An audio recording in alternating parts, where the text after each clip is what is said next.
Students, आज की class में हम देखेंगे reactions of chlorine with cold and hot sodium hydroxide. Chlorine के अब हम जब रिएक्शंस पढ़ेंगे सोडियम हाइड्रोक्साइड के साथ, तो यहाँ पर एक टर्म को अंडरस्टैंड करना ज़रूरी है जो कि है डिसप्रोपोर्शनेशन रिएक्शंस। यहाँ पर जो रिएक्शन की टाइप है, जब क्लोरीन और सोडियम हाइड्रोक्साइड का रिएक्शन हो रहा है तो वो रिएक्शन की टाइप कौन सी है? डिसप्रोपोर्शनेशन रिएक्शन है। अब ये रिएक्शन होते क्या, इसको अंडरलाइन करें।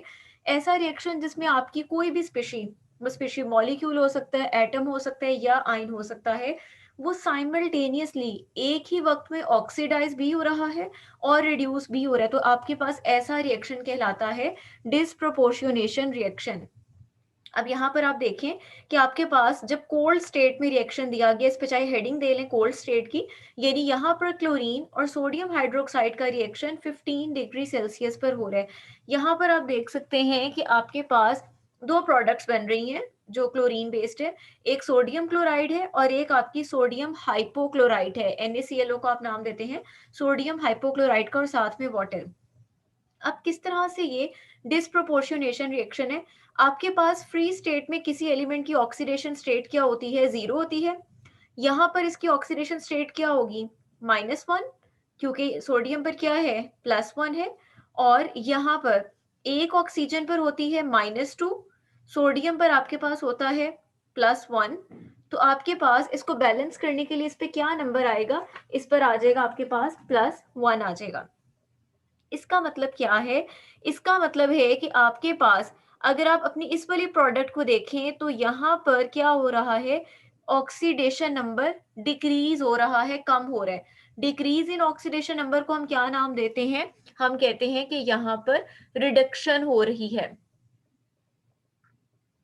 ठीक है, इसी तरह से अगर आप अपने दूसरे वाले केस को देखें तो वहां पर आप क्या ऑब्जर्व कर रहे हैं कि ऑक्सीडेशन नंबर पहले 0 था, लेकिन अब क्या हो गया है? अब ये +1 हो गया है। इंक्रीज इन ऑक्सीडेशन नंबर को आप क्या नाम देते हैं?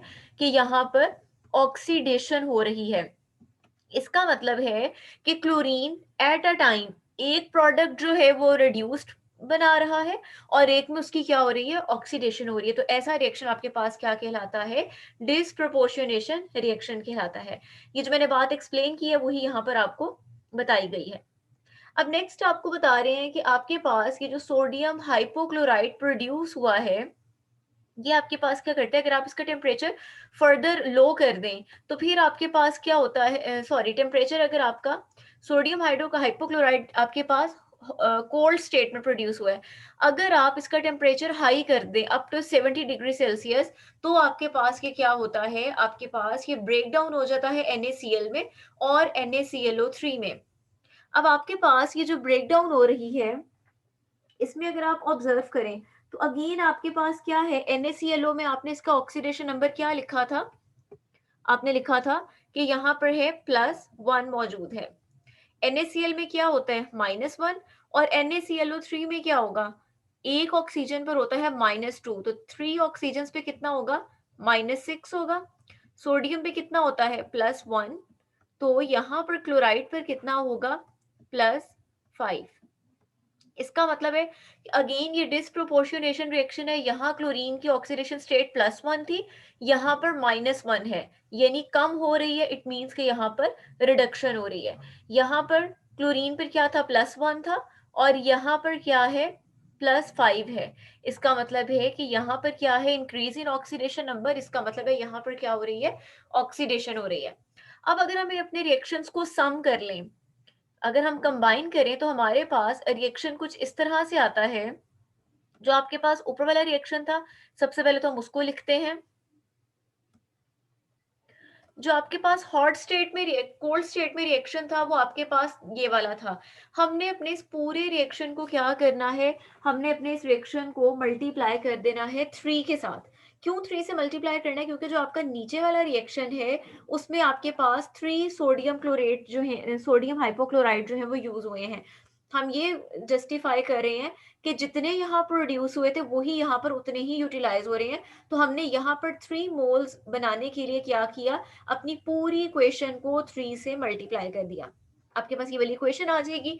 ये आपकी थी कोल्ड स्टेट वाली इक्वेशन और ये आपकी है हॉट स्टेट वाली इक्वेशन। अब आप क्या करेंगे? अब आपके पास जो 6 सोडियम हाइड्रोक्साइड है वो आपके पास यहाँ एज इट इज आ जाएगा, 3 क्लोरीन वो आपके पास यहाँ आ जाएगा, उसके बाद 3 + 2 5 NaCl ये हो जाएंगे। सोडियम हाइपोक्लोराइड जितने यहाँ बने थे उतने ही यहाँ पर यूटिलाइज हो गए, तो यहाँ से खत्म हो जाएंगे। उसके बाद आपके पास क्या आ जाता है, NaClO3 आ जाएगा, और साथ में आपके पास क्या आ जाएगा, 3 वाटर मॉलिक्यूल्स आ जाएंगे। तो ओवरऑल ये रिएक्शन हमें क्या बताते हैं कि यहाँ पर chlorine atom at a time oxidize भी हो रहा है और रिड्यूस भी हो रहा है। तो यहाँ से आपको एक तो डिस्प्रोपोर्शनेशन रिएक्शंस की डेफिनेशन पता होनी चाहिए along with its example. Next जो हमारे पास आती है हेडिंग, वो आपके पास आती है ऑक्सी एसिड्स की। ऑक्सी एसिड्स नाम से पता लग रहा है ऐसे एसिड्स जिनके अंदर क्या पाया जाएगा, जिनके अंदर ऑक्सीजन मौजूद होगी। और चूंकि हम यहाँ पर अब स्टडी कर रहे हैं हेलोजेंस को, तो हेलोजेंस के वो एसिड जिनके अंदर ऑक्सीजन पाया जा रहा है उनको हम क्या नाम देंगे, ऑक्सी एसिड्स का नाम देंगे। आमतौर पर जो ऑक्सी एसिड्स होते हैं वो इंडिविजुअली जो होते हैं वो आप उनको आइसोलेट नहीं कर सकते, प्योर फॉर्म में वो स्टेबल नहीं होते। आमतौर पर ये एक्वस सॉल्यूशंस के अंदर क्या होते हैं, स्टेबल होते हैं। और इसमें से भी आप देखेंगे कि ऑक्सी एसिड्स आमतौर पे क्लोरीन, क्लोरीन, ब्रोमीन और आयोडीन के आपको मिलेंगे, जबकि जो फ्लोरीन होता है उसके ऑक्सीजन कंटेनिंग एसिड जो है वो स्टेबल नहीं होते, वो हाईली अनस्टेबल होते हैं, फौरी तौर पर रिएक्ट कर जाते हैं, इसलिए वो एग्जिस्ट नहीं करते।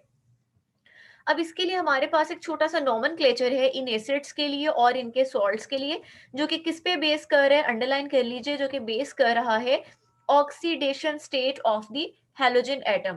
According to this system characteristic prefixes and suffixes, prefixes यानी वो वर्ड्स जो आप नाम के शुरू में लगाएंगे या सफिक्सेस जो आप उनके नाम के आखिर में लगाएंगे, are attached to the stem that is derived from the name of the central non metal halogen atom. The system is as follows, ये अभी आपको क्लियर हो जाएगा। देखें, हमारे पास पहली बात तो ये कि ऑक्सी एसिड्स डिफरेंट तरह के हो सकते हैं, जैसे आपको यहाँ शो हो रहा है HClO3 हो सकता है, HClO2 हो सकता है, HClO4 हो सकता है और HClO भी हो सकता है। ये अब डिफरेंट तरह के ऑक्सी एसिड्स हैं। अब इनकी नेमिंग कैसे की जाएगी, किस पे बेस कर रही है कि आपकी उसके जो क्लोरीन है, जो आपका मेन हेलोजन है, उसका ऑक्सीडेशन नंबर क्या है, उसकी ऑक्सीडेशन स्टेट क्या है। अब यहाँ पर हमारे पास जो HClO3 है, इसमें क्लोरीन की ऑक्सीडेशन स्टेट क्या है, 5। कैसे 5 आती है, एक हाइड्रोजन पर क्या होता है, +1, और एक ऑक्सीजन पे कितना होता है, -2। तो अगर 3 ऑक्सीजन है तो कितना होगा, -6।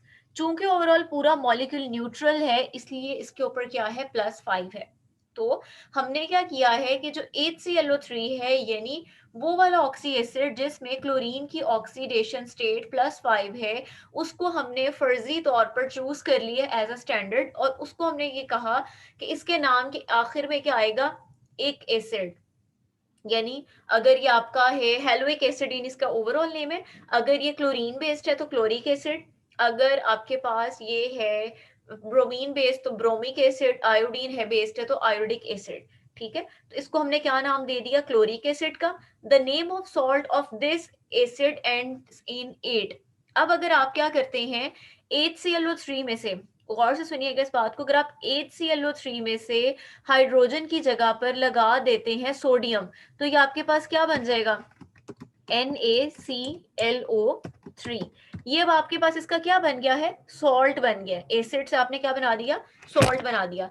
तो आपके पास अभी भी इस सॉल्ट के अंदर क्लोरीन की ऑक्सीडेशन स्टेट क्या है, स्टिल 5 ही है। तो आप इसको क्या नाम देंगे, सोडियम क्लोरेट का नाम देंगे।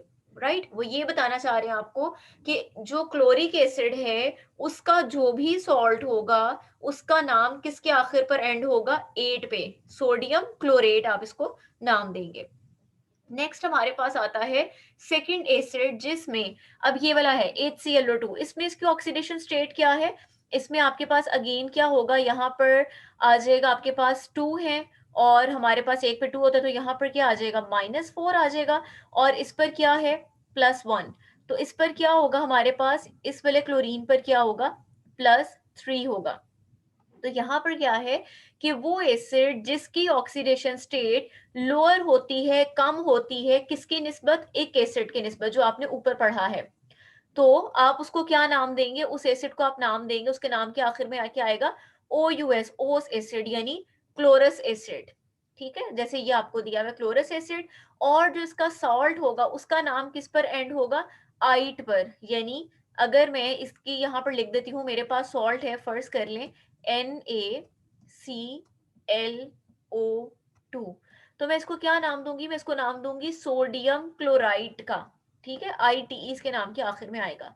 थर्ड है वो एसिड जिसकी oxidation state parent atom of the parent atom is higher than it is in ic acid is called peric acid। अगला आपके पास क्या है, ये वाला इस तरह का होगा। देखें अब आपके पास यहाँ पर कितने मौजूद हैं, 4 ऑक्सीजन हैं, तो एक ऑक्सीजन पे -2 है, तो 4 पे कितना होगा, -8 होगा।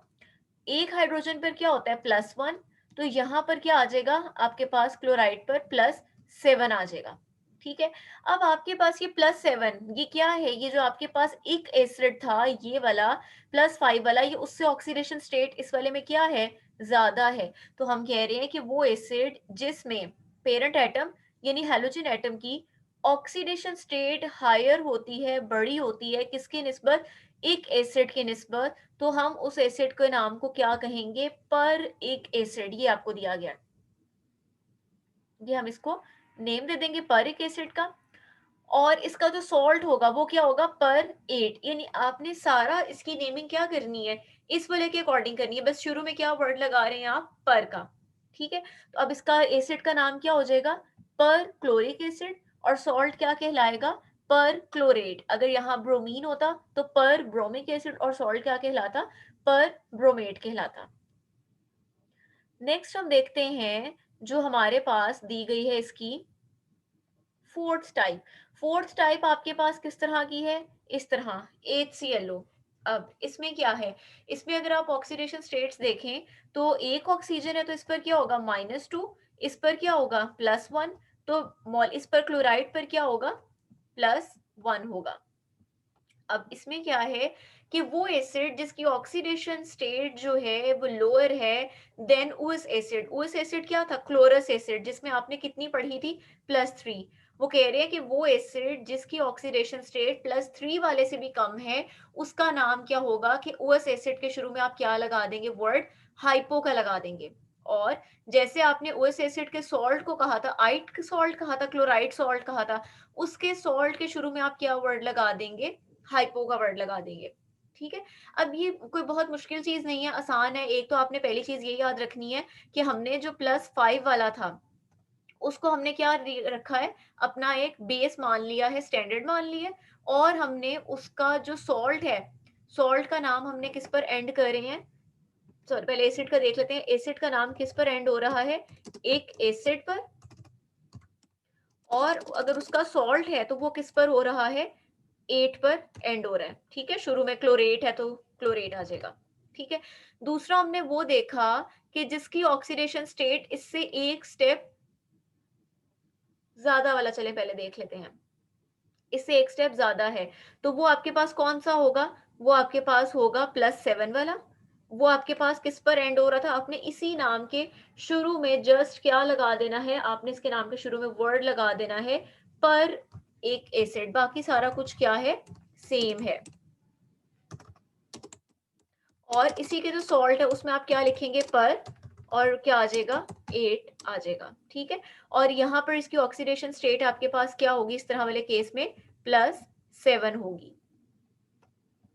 अगला केस वो है कि जिसमें हमने पढ़ा कि इस +5 से एक स्टेप अगर पीछे चले जाएंगे, ऑक्सीडेशन स्टेट अगर इससे कम हो, तो वो क्या थी, +3 थी। +3 वाले के लिए हमने पढ़ा कि आप उसका नाम किस पर एंड करेंगे, OUS एसिड, ओएस एसिड पर एंड करेंगे, और इसका सॉल्ट क्या कहलाएगा, इसका सॉल्ट कहलाएगा आइड पर एंड हो रहा होगा। और लास्ट हमने इसमें क्या पढ़ा, वो पढ़ा जिसमें आपके पास ऑक्सीडेशन स्टेट क्या है, +1 है, तो आपने कहा कि आप इस ओएस एसिड वाले के ही शुरू में क्या वर्ड लगा देंगे, जस्ट हाइपो का वर्ड लगा देंगे। हाइपो का मतलब होता है कम होना, यानी ये +3 वाले से भी क्या है, कम है, तो इसके शुरू में आप वर्ड लगाएंगे हाइपो, और उसके बाद बाकी नाम वैसे ही आ जाएगा ओएस एसिड, और सॉल्ट में भी आप क्या करेंगे, हाइपो शुरू में लगा देंगे, और बाकी क्या आ जाएगा, वैसे ही आखिर में आइट का वर्ड आ जाएगा।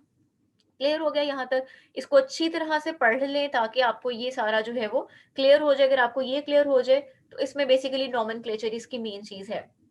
अच्छा, यहाँ पर हमारे पास आगे इसके कुछ छोटे-छोटे और पॉइंट्स आते हैं, उनको देखते हैं। यहाँ पर आप टेबल में देख सकते हो, उन्होंने आपको ऑक्सीडेशन स्टेट सारे ये क्लोरीन के दिए हैं, ब्रोमीन के दिए हैं, आयोडीन के दिए हैं, और यहाँ पर आप देख सकते हो जनरलाइज किया गया है hypohalous acid, हेलस acid, हेलिक acid, परहेलिक acid. आपने इसको ऑक्सीडेशन स्टेट के हवाले से पढ़ना है, और ये उनके उन्होंने आगे सॉल्ट्स भी दिए हैं। उसके बाद हमारे पास आ जाता है कि हमारे पास ये अटैच किस तरह से होते हैं, इनके अगर हम फॉर्मूलाज देखें तो इसके अंदर हेलोजन जो है वो सेंट्रल एटम होता है, जिसके साथ एक या उससे ज्यादा ऑक्सीजन अटैच होती है कोवेलेंटली। और ये सारे के सारे बॉन्ड्स जो उनकी नेचर क्या होती है, पोलर। रीजन क्या है? Due to the electronegativity difference between oxygen and halogen, जिसकी वजह से यहाँ पर बॉन्ड्स में पोलैरिटी पाई जाती है। उसके अलावा हमारे पास क्या है कि जैसे-जैसे इन एसिड्स में हम देखते हैं कि सेंट्रल एटम की ऑक्सीडेशन नंबर उसकी स्टेट +1 से 7 की जानिब बढ़ती चली जा रही है, तो हम 3 चीज़ें ऑब्जर्व करते हैं। आपके पास एसिड की थर्मल स्टेबिलिटी बढ़ती है, उसकी ऑक्सीडाइजिंग पावर कम हो जाती है, और उसकी एसिडिक स्ट्रेंथ जो है एसिड की बढ़ जाती है। अगेन देख लेते हैं, +1 से +7 यानी जैसे-जैसे आपके हैलोजन की ऑक्सीडेशन स्टेट बढ़ती जा रही है, वैसे-वैसे उसका साइज़ बढ़ने की वजह से उसकी स्टेबिलिटी बढ़ती जा रही है। दूसरा क्या, उसकी ऑक्सीडाइजिंग पावर कम होती जा रही है, क्योंकि उसके अंदर ऑक्सीडेशन स्टेट क्या होती जा रही है, बढ़ती जा रही है। और सी क्या है, उसकी एसिडिक स्ट्रेंथ जो होती है वो ज्यादा हो जाती है। अब इस लाइन को भी अंडरलाइन करें, जितने नंबर ऑफ ऑक्सीजन एटम ज्यादा होंगे आपके ऑक्सी एसिड में, यानी अगर आप HCl और HClO4 का कंपैरिजन कर ले तो ऑक्सीजन एटम किस में ज्यादा है, HClO4 में, उतनी ही उस एसिड की थर्मल स्टेबिलिटी क्या होगी, ज्यादा होगी। वजह क्या है, उसके अंदर ज्यादा पाए जाने वाले ऑक्सीजन एटम्स की वजह से। इसी तरह एसिडिक स्ट्रेंथ अगर आप देखें तो वो आपके पास इंक्रीज करेगी with increase in the number of oxygen atom. जैसे जैसे ऑक्सीडेशन स्टेट बढ़ती है हेलोजन की, तो बॉन्डिंग इलेक्ट्रॉन ज्यादा किसकी तरफ हो जाते हैं, हेलोजन की तरफ ज्यादा हो जाते हैं, और हाइड्रोजन एटम से क्या हो जाते हैं, अवे चले जाते हैं, जिसकी वजह से मॉलिक्यूल के लिए प्रोटॉन को लूज करना आसान हो जाता है। और हम उसी चीज को कहते हैं कि वो एसिड है जो आसानी से अपने प्रोटॉन दे सकती है, जिसकी वजह से हम कहते हैं कि वो एसिड जिसमें नंबर ऑफ ऑक्सीजन एटम ज्यादा है, वो बआसानी अपने इलेक्ट्रॉन देगा, जिसकी वजह से उसकी स्ट्रेंथ जो है वो क्या है, ज्यादा है। तो वो कह रहे हैं कि oxy acids of halogen show their strength in order given below, यानी इनमें से जो सबसे ज्यादा स्ट्रॉन्ग एसिड है वो कौन है, HXO4 है, और सबसे वीक इनमें से कौन है, HXO है। An oxyacid molecule containing hydrogen linked to the halogen through an oxygen atom। वो बता रहे हैं कि इसके अंदर जो आपके पास हाइड्रोजन है वो हेलोजन के साथ डायरेक्टली अटैच नहीं होती, बल्कि आपके पास क्या होता है, हेलोजन दरमियान में होता है, उसके बाद एक तरफ ऑक्सीजन है, और उस ऑक्सीजन के आगे फर्दर क्या अटैच है, हाइड्रोजन अटैच है। The oxyacids of chlorine are stronger than the corresponding oxyacids of bromine, which are in turn stronger than the corresponding oxyacids of iodine। इसका मतलब है अगर आप हम हेलोजेंस में से कंपेयर करें तो क्लोरीन के ऑक्सी एसिड सबसे ज्यादा स्ट्रॉन्ग है, फिर उसके बाद ब्रोमीन की और आयोडीन के ऑक्सी एसिड्स क्या हैं, वीक हैं। और इसकी रीजन क्या है, क्योंकि जैसे जैसे आप हेलोजन में डाउन द ग्रुप मूव कर रहे हैं, वैसे वैसे इलेक्ट्रोनेगेटिविटी डिक्रीज कर रही है, और हेलोजन का साइज क्या हो रहा है, इंक्रीज हो रहा है। अब नीचे आपको जो नेक्स्ट दिया गया है वो मोस्ट इंपॉर्टेंट जो ऑक्सी एसिड है वो है पर क्लोरिक एसिड, जिसको हम अपने अगले लेक्चर में डिस्कस करेंगे।